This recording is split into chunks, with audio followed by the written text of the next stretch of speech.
الرحمن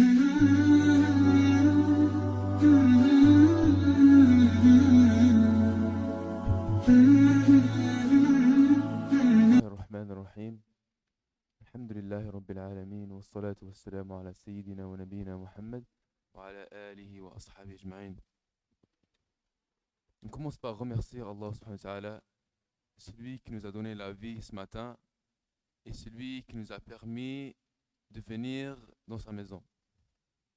Comme moi, j'invite pas n'importe qui chez moi, Allah aussi, il n'invite pas n'importe qui chez lui. Donc on doit remercier Allah qui nous a invités chez lui et qui nous a permis d'être dans cette assise.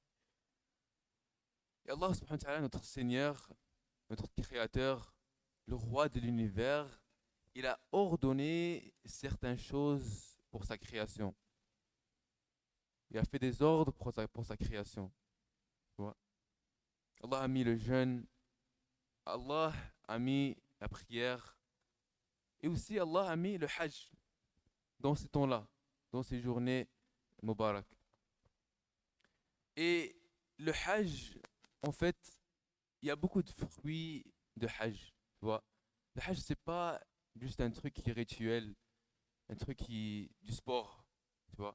C'est pas juste du tourisme. Tu vas au Mecca, tu as un bon trip, tu reviens. C'est pas ça.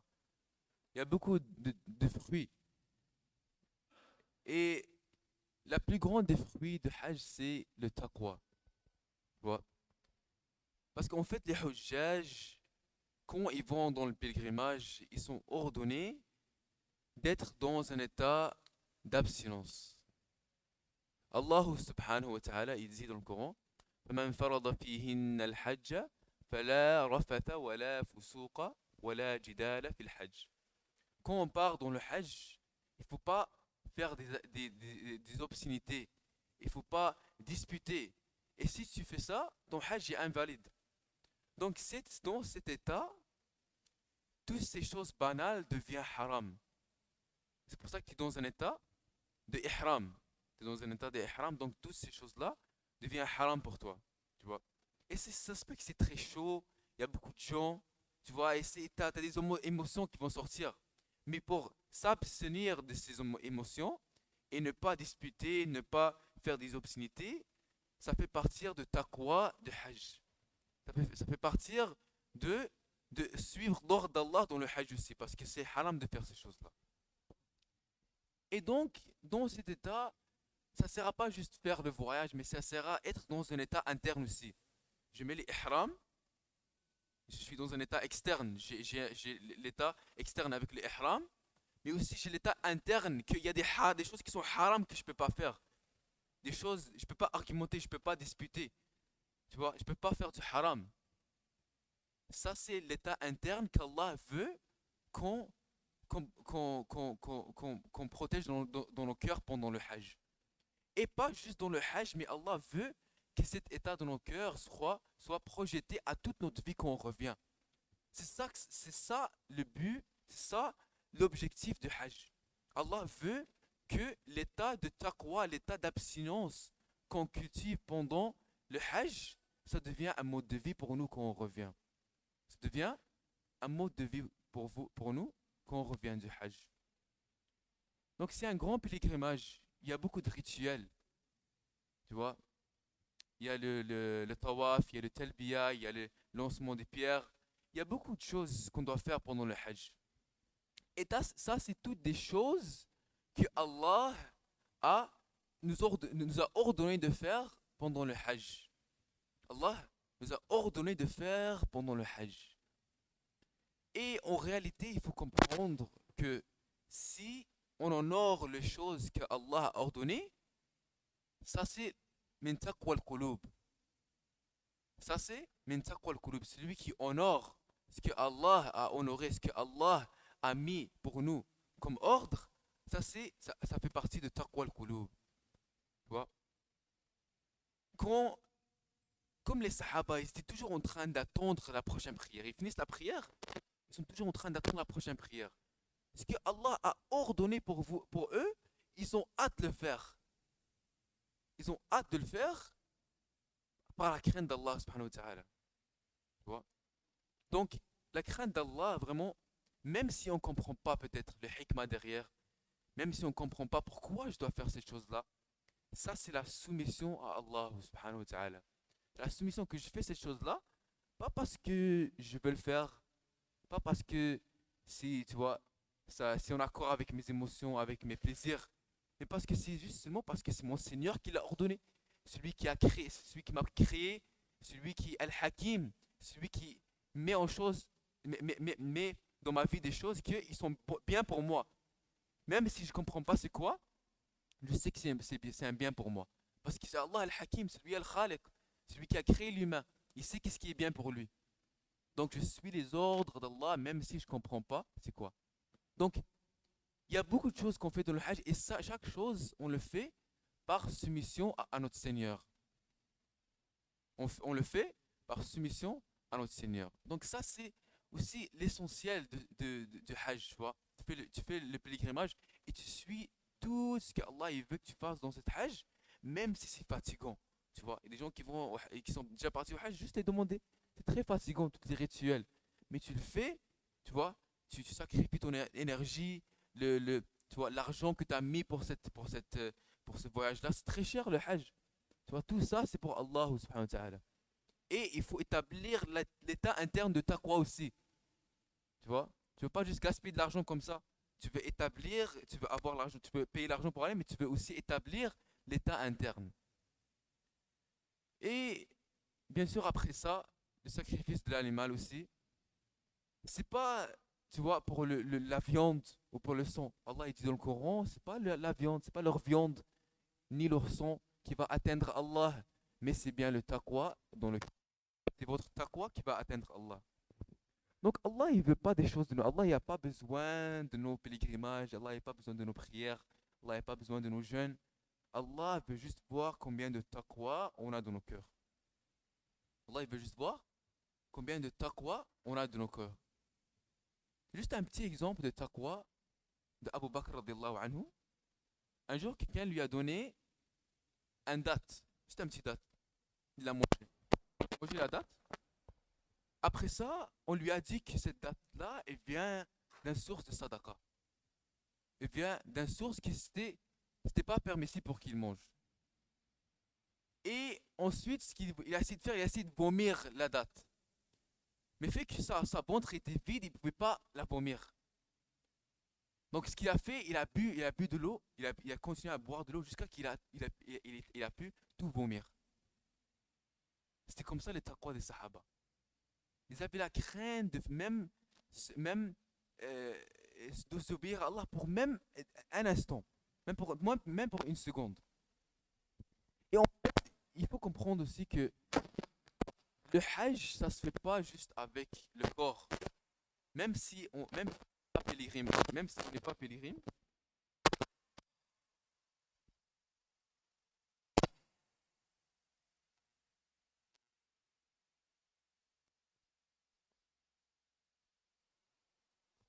même si on n'est pas pèlerin, on peut cultiver quand même l'état de taqwa. On peut faire Hajj avec nos cœurs. On peut faire Hajj, le pèlerinage, avec nos cœurs. Il faut utiliser nos adorations qu'Allah a mis dans nos vies pour que toutes les études dans nos corps ils soient un miqat, ils soient un étude de ihram.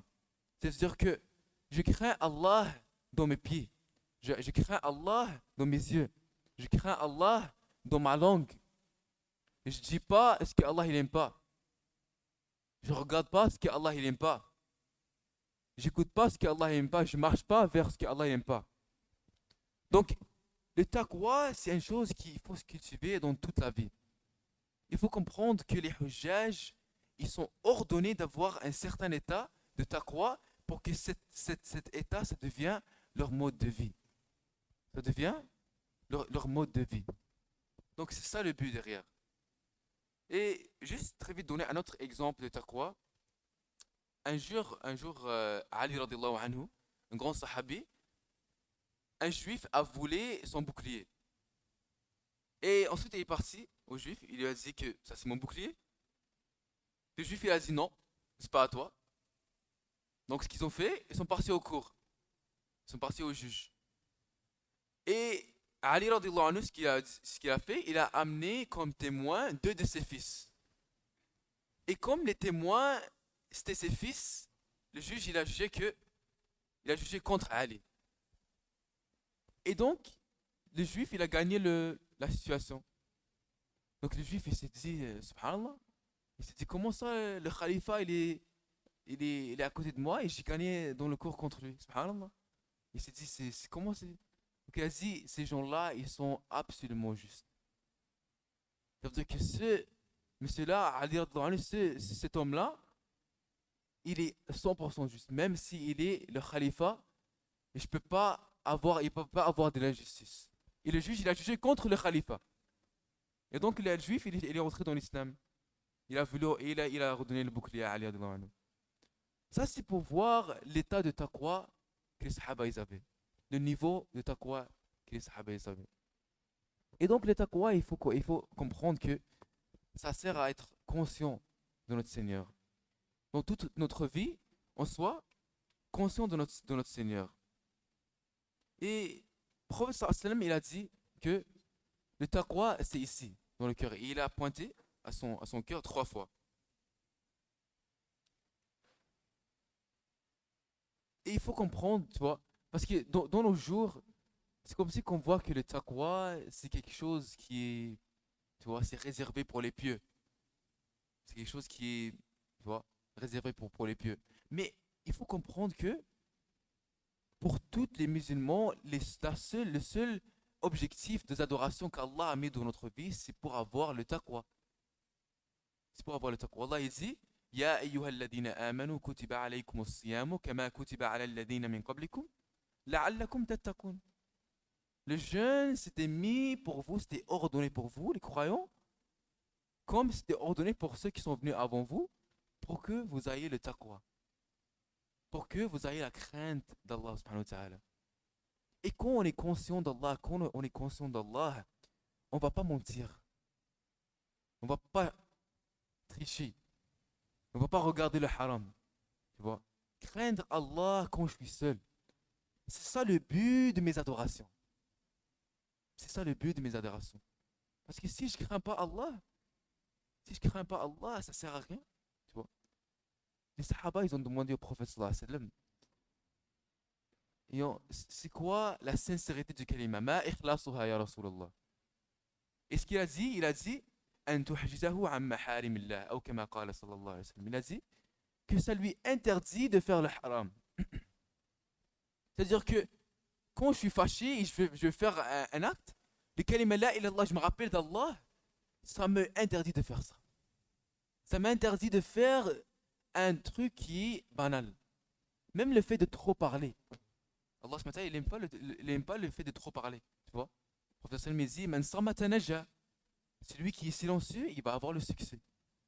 Donc même le fait de contrôler sa langue, de ne pas trop parler dans les choses banales, ça fait partie du taqwa. Je ne marche pas vers le haram.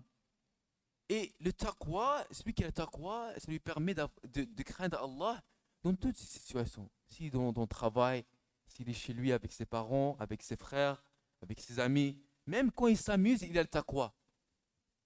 Même quand il s'amuse, il a le taqwa. Il se rappelle d'Allah subhanahu wa ta'ala. Il ne perd pas son temps. Celui qui a le taqwa, il ne va pas perdre son temps. Parce qu'il sait qu'Allah est en train de regarder. Allah, c'est celui qui a dit ما يكون من نجوى ثلاثة إلا هو رابعهم ولا خمسة إلا هو سادسهم. Il n'y a pas un groupe de 3 personnes, sauf que Allah est le quatrième. Il n'y a pas un groupe de 5 personnes, sauf que Allah est le sixième. Et il est avec eux n'importe où ils soient. Il faut que je sache que maintenant, comme vous êtes tous en train de me regarder, et vous savez que je suis là, et moi je sais que vous êtes là, on sait que Allah est là avec nous. Et il est toujours en train de nous regarder. Et n'importe où on soit, il est là avec nous. Et Allah, il n'est pas juste en train de nous regarder, mais il sait tout ce qui se passe dans notre vie. Allah, il connaît le nombre de gouttes de pluie. Quand il pleut, Allah, il connaît le nombre de gouttes de pluie. Allah, il connaît, il sait exactement le nombre de graines de sable sur terre. Allah, il connaît le taille de l'univers. Allah, il connaît toutes les was-was de mon cœur. Parce qu'Allah, il sait tout. Allah, en fait, dans sa connaissance, il n'y a pas de faiblesse. Allah, dans sa connaissance, dans les choses, il n'y a pas de faiblesse, subhanahu wa ta'ala. Parce que c'est Al-Alim. Allah, subhanahu wa ta'ala, c'est Al-Alim en perfection. On dit il y a Alim, quelqu'un qui est connaissant. Mais Allah, c'est le Alim en perfection. Il n'y a pas quelque chose que Allah ne sait pas. Allah a écrit toutes les destinées de tout le monde 50 000 ans avant. 50 000 ans avant la création de la terre, Allah a écrit tout ce qui va se passer. Allah, il sait à quelle heure je vais mourir, à quelle seconde je vais mourir. Allah, il sait combien de battements de cœur il me reste. Allah, il sait ce que je vais faire. Allah, il connaît toutes ces choses-là. Donc, mes frères, mes chers frères, l'essence de Hajj, l'essence de la prière, de tous ces rituels, c'est de cultiver cet état de Allah, il me regarde, Allah est conscient de moi, comme Allah, il le veut de nous. Qu'Allah nous donne tawfiq pour ça, et qu'Allah nous rend pour mal les moutaqin. Jazakumullah. Subhanakallah wa bihamdik.